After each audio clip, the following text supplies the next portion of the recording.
Hello students, आज हम जिस टॉपिक के ऊपर बात करने वाले हैं उसका एक क्वेश्चन भी आया हुआ है जो मैं आपको बता देता हूँ। ये लास्ट ईयर का पेपर है।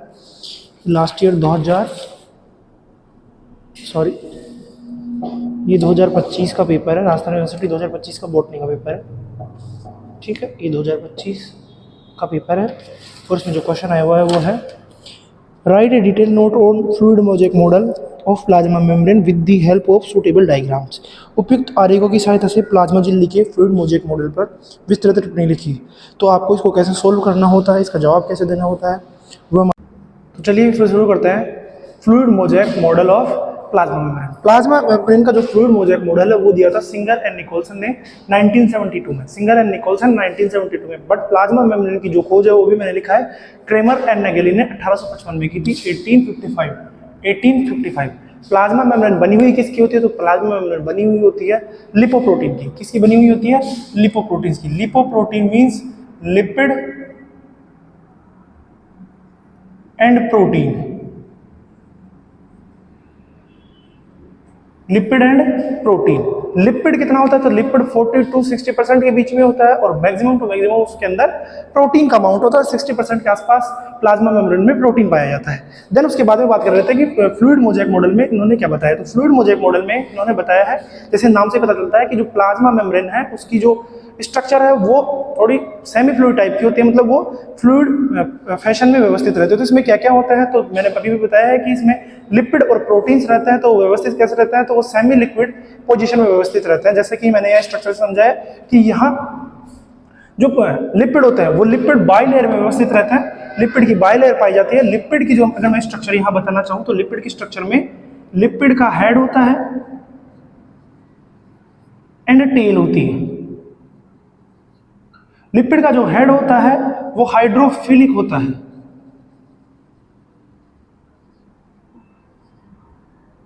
एंड जो टेल होती है वो हाइड्रोफोबिक होती है। हाइड्रोफोबिक होती है। हाइड्रोफिलिक और हाइड्रोफोबिक का मतलब होता है, हाइड्रोफिलिक का मीनिंग होता है वाटर से लव करने वाला, वाटर लविंग।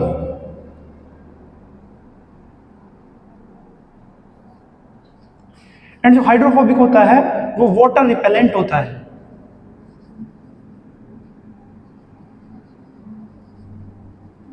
वाटर रिपेलेंट होता है मींस जो हाइड्रोफोबिक जो उसका हेड है जो बाहर की तरफ होता है वो पानी के साथ में इंटरेक्शन करता है, बट जो हाइड्रोफोबिक टेल है जो उसकी टेल है वो अंदर की तरफ रहती है और वो पानी से इंटरेक्शन नहीं करती है।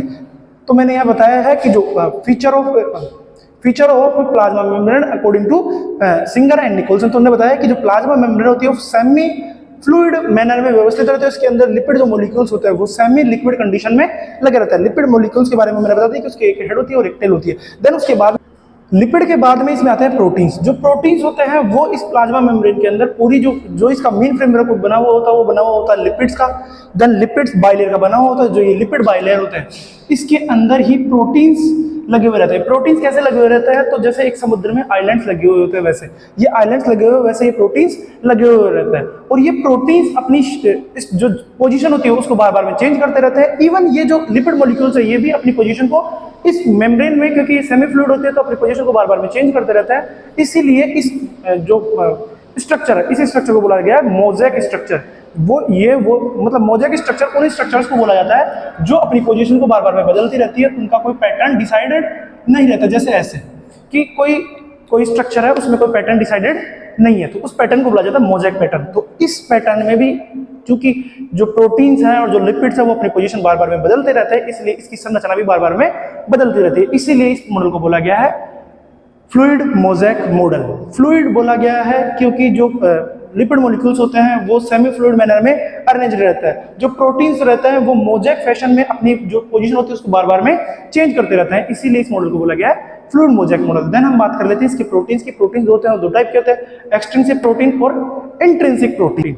जो एक्सट्रिंसिक प्रोटीन्स होते हैं वो प्लाज्मा मेम्ब्रेन के बाहर की तरफ और प्लाज्मा मेम्ब्रेन के अंदर की तरफ दोनों तरफ पाए जाते हैं। और ये प्लाज्मा मेम्ब्रेन के बाहर की तरफ ढीले रूप से जुड़े हुए होते हैं, लूजली अरेंज होते हैं और इनको यहाँ से निकालना भी आसान होता है कि आप इन्हें सॉल्ट, डिटर्जेंट्स या फिर इलेक्ट्रिक शॉक से भी इन जो एक्सट्रिंसिक प्रोटीन होते हैं उनको बाहर निकाल सकते हैं। और ये टोटल प्रोटीन का सिर्फ 30% होते हैं। देन उसके बाद में आते हैं इंट्रिंसिक प्रोटीन्स।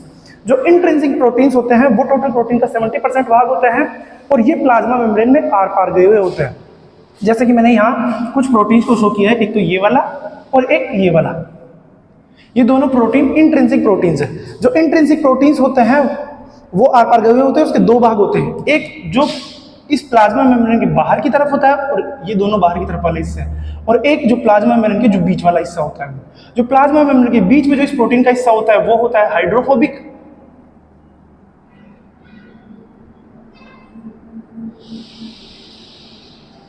हाइड्रोफोबिक नेचर का, क्योंकि मैंने अभी बताया कि जो इसकी टेल होती है वो हाइड्रोफोबिक होती है। तो हाइड्रोफोबिक से हाइड्रोफोबिक की इंटरेक्शन करता है, इसीलिए जो प्रोटीन का जो अंदर वाला हिस्सा होता है वो हाइड्रोफोबिक होता है और इसके जो बाहर वाला हिस्सा होता है वो हाइड्रोफिलिक होता है। कैसा होता है? हाइड्रोफिलिक होता है। और इसके बाहर वाले हिस्से के ऊपर ही एंटीजेनिक प्रोटीन्स, एंटीजेनिक और ग्लाइको प्रोटीन्स पाए जाते हैं जो कि सिग्नलिंग में या फिर किसी भी चीज से इंटरेक्शन करने में काम में आता है।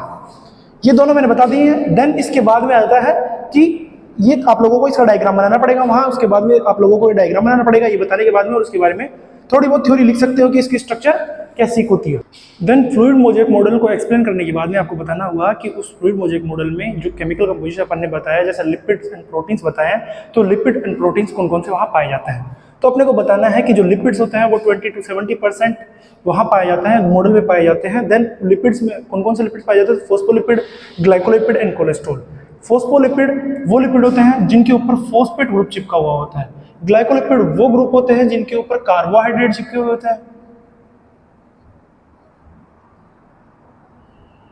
किसी लिपिड के ऊपर अगर फॉस्फेट ग्रुप चिपका हुआ है तो वो फॉस्फोलिपिड कहलाएगा। अगर लिपिड के ऊपर कार्बोहाइड्रेट चिपका हुआ है तो ग्लाइकोलिपिड कहलाएगा। और कोलेस्ट्रॉल तो एक अलग से ही लिपिड होता है।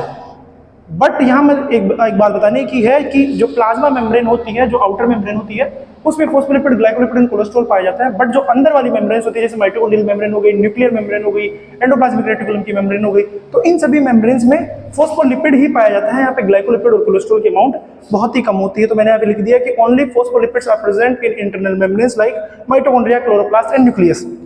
देन सबसे ज्यादा अमाउंट में जो लिपिड्स पाए जाते हैं वो कौन से पाए जाते हैं? मेम्ब्रेन में तो पाए जाते हैं फॉस्फोलिपिड। तो फॉस्फोलिपिड के कई सारे टाइप्स होते हैं, कई सारे एग्जांपल्स हैं। तो बताया मैंने कि फॉस्फोलिपिड में मेजरली दो टाइप के फॉस्फोलिपिड्स पाए जाते हैं, लेसिथिन एंड सिफेलिन। जो लेसिथिन और सिफेलिन होते हैं वो 55 to 75% पोर्शन होते हैं टोटल लिपिड्स का। और ये इसके बाद में होता है इस पिंगोलिपिड एंड ग्लाइकोलिपिड जो होता है वो बचे हुए पोर्शन में वो पाए जाते हैं। मेनली मतलब 25% के आसपास स्पिंगोलिपिड एंड ग्लाइकोलिपिड्स होते हैं। जो फॉस्फोलिपिड्स होते हैं फर्दर उनको दो भागों में बांटा गया है उनके चार्ज के बेसिस पे। कुछ फॉस्फोलिपिड्स होते हैं जो न्यूट्रल होते हैं, कुछ फॉस्फोलिपिड्स होते हैं जो नेगेटिवली चार्ज होते हैं, बोल सकते हैं उनको एसिडिक फॉस्फोलिपिड्स होते हैं। जो न्यूट्रल फॉस्फोलिपिड्स होते हैं वो चूंकि वो न्यूट्रल है तो न्यूट्रल वाला न्यूट्रल के साथ में ही इंटरेक्शन करता है, तो वो जो लिपिड होता है उसके टेल की तरफ या उसके मिडिल रीजन में पाया जाता है, उसकी मिडिल वाले रीजन में पाया जाता है कोलेस्ट्रॉल के साथ में। और इसमें कौन कौन से एग्जांपल्स आते हैं? तो उसमें आता है फॉस्फेटाइडिल कोलिन, लेसिथिन, फॉस्फेटाइडिल इथेनॉल एंड स्पिंगोमाइलिन। ये सभी इसकी टेल वाली हिस्से में रहते हैं। किसके साथ में? तो कोलेस्ट्रॉल के साथ में रहते हैं। देन एसिडिक प्रोटीन जो होते हैं वो एसिडिक जो लिपिड्स होते हैं वो 20% होते हैं और ये प्रोटीन के साथ में अटैच रहते हैं। किसके साथ में अटैच रहते हैं? एसिडिक है तो जनरल सी बात है इसके ऊपर नेगेटिव चार्ज होगा। नेगेटिव चार्ज है तो चूंकि जो लिपिड्स होते हैं उनके ऊपर कोई चार्ज नहीं होता है तो ये लिपिड से इंटरेक्शन ही नहीं करेगा। तो ये इंटरेक्शन किससे करेगा? तो ये चार्ज पॉजिटिवली चार्ज प्रोटीन से इंटरेक्शन करेगा, तो ये प्रोटीन के साथ में रहता है। Present outside of the membrane and bind with plasma membrane proteins. तो इसमें एग्जांपल्स कौन कौन से आ जाते हैं? तो फॉस्फेटाइडिल आइनोसिटोल, फॉस्फेटाइडिल सेरीन, फॉस्फेटाइडिल ग्लिसरॉल एंड सल्फोलिपिड्स तो ये लिपिड्स की बात हो गई। इसके बाद में मैंने आप लोगों को इससे पहले भी बता दिया था कि जो लिपिड्स होती है उसकी स्ट्रक्चर में दो चीजें होती है, हेड एंड टेल। जो हेड होता है वो पोलर होता है, तो पोलर होता है तो वो हाइड्रोफोबिक होता है। कैसा होता है?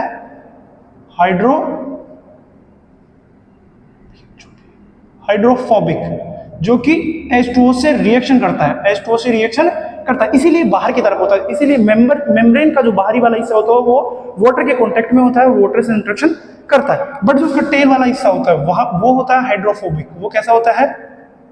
हाइड्रोफोबिक।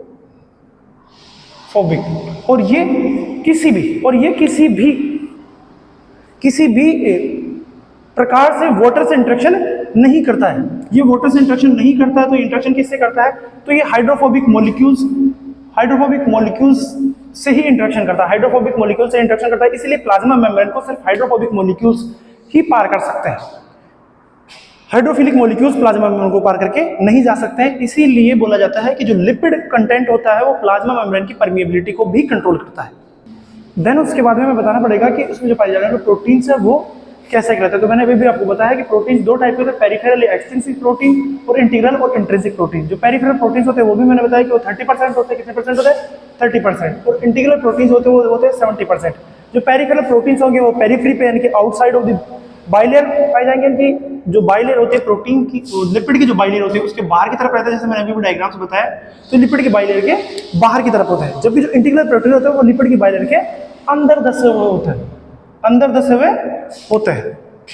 तो जो लिपिड की बाइलेयर के बाहर वाले प्रोटीन्स हैं उनको बाहर से निकालना आसान होता है, क्योंकि लिपिड की बाइलेयर से only and only electrostatic and hydrogen bonding के थ्रू ही जुड़े हुए रहते हैं। तो इन्हें सॉल्ट सॉल्यूशन से या लवणों के घोल से आसानी से बाहर निकाल सकते हैं, फिर डिटर्जेंट से भी आसानी से इन्हें बाहर निकाला जा सकता है। और इसका एग्जाम्पल है साइटोक्रोम C ATPase, जो कि आरबीसी या एरिथ्रोसाइट्स की कोशिकाओं में पाया जाता है। देन इंटीग्रल प्रोटीन्स में बता रहा था कि 70% पाए जाते हैं, प्लाज्मा मेम्ब्रेन के अंदर धसे हुए होते हैं और इनको ये वाटर में सोल्यूबल नहीं होता है और इनको रिमूव नहीं किया जा सकता है सॉल्ट से और डिटर्जेंट से या फिर कार्बनिक सॉल्वेंट से भी इनको रिमूव नहीं किया जा सकता है। इनकी अगर एग्जांपल की मैं बात करूं तो इसमें दो एग्जांपल दिए हुए हैं यहाँ। एक तो होता है रोडोप्सिन और एक होता है साइटोक्रोम ऑक्सीडेज। रोडोप्सिन जो होता है वो रेटिना सेल्स में पाया जाता है और साइटोक्रोम ऑक्सीडेज जो पाया जाता है वो माइटोकॉन्ड्रियल मेम्ब्रेन के ऊपर पाया जाता है। जो इंटीग्रल प्रोटीन जो होता है उसके दो भाग होते हैं, इंटीग्रल प्रोटीन के दो भाग होते हैं, एक तो पोलर वाला भाग और एक नॉन पोलर वाला भाग। जो पोलर वाला एंड होता है वो जो मेम्ब्रेन होती है, जो लिपिड बाइलेयर होती है, उसके बाहर की तरफ जो वाला जो हिस्सा होता है वो पोलर होता है और जो मेम्ब्रेन के अंदर धसा हुआ हिस्सा होता है वो नॉन पोलर होता है। नॉन पोलर वाला हिस्सा जो होता है वो लिपिड से इंटरेक्शन करता है और पोलर वाला जो हिस्सा होता है वो बाहर वाटर या फिर कुछ अमाउंट्स में आयंस होते हैं या फिर कुछ प्रोटीन्स होते हैं, लिपिड्स होते हैं या फिर अदर जैसे कार्बोहाइड्रेट्स होते हैं, उनसे भी इंटरेक्शन करने के काम आता है। इसमें इसके प्रोटीन के बाद में इसमें कुछ अमाउंट में कार्बोहाइड्रेट्स भी पाए जाते हैं। प्रोटीन के बाद में थर्ड नंबर पे आते हैं कार्बोहाइड्रेट्स।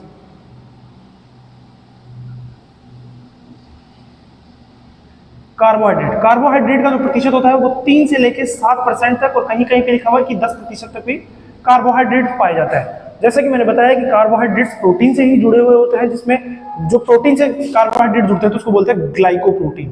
क्या बोलते हैं? ग्लाइकोप्रोटीन। और अगर लिपिड से जुड़ते हैं तो उसको बोला जाता है ग्लाइकोलिपिड्स। क्या बोलते हैं? ग्लाइकोलिपिड। इसके बाद में मेम्ब्रेन के ऊपर कुछ अमाउंट में एंजाइम्स भी हो सकते हैं। देन इसके बाद में एंजाइम्स की अगर मैं बात करूं तो एंजाइम्स में मेरे को एक एग्जांपल अच्छे से आता है कि माइटोकॉन्ड्रिया की जो इनर मेम्ब्रेन होती है उसके ऊपर एक एंजाइम पाया जाता है सक्सीनेट डिहाइड्रोजिनेज,